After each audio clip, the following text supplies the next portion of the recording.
I mean, any of our kids coming in, we've got enough players on our roster to play for the Flyers this year, between the guys that we have signed and some of the guys in Lehigh Valley. We have enough players.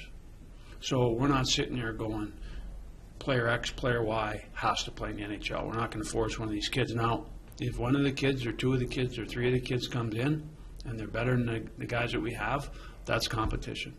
And assuming we think it's the right move at the time, then we'll make a roster spot for them. So kind of the way that we'll continue to operate. If you're going to come in as a kid, like, what's the sense of having a young kid come in that's not as good as a guy that we already have, putting him on your team is a little, not quite as good as it should be, but you're going to develop a player and hurt your team by keeping a player? No, that's not.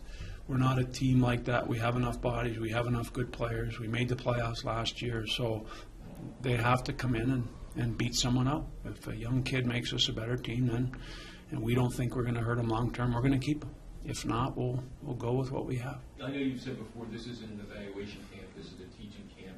What do you hope the prospects get out of this? You know what? I want them to walk away better players in a week, but probably more realistically walk away with some fundamentals to work on the rest of the summer. The one thing that we find during the year, kids are in junior or college or the American League or the National League, it's hard to change something. It's hard to focus on a weakness when you're in your season because you're trying to win games, you're trying to play well, you're trying to score, you're trying to do this, you're trying to do that. So we really want them to take some fundamentals away to work at. In the summer's a time to change, whether it's your stride a little bit or the way you carry the puck or protecting the puck. So then when the time of season comes, it's second nature.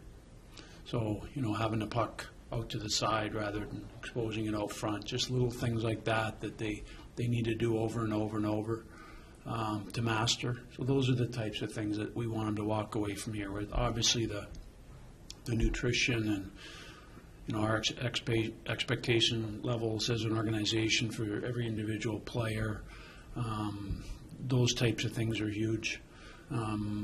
Teaching them how to be pros. Be here 15, 20 minutes before you have to be here. Not if you have to be here at 9 o'clock, don't show up at 8:59. You need to be here and get yourself prepared and be ready to go. Just all the little things to be a pro, and then eventually work at your game. We have some speakers and whatnot. So it's really an education is truly what it's meant to be.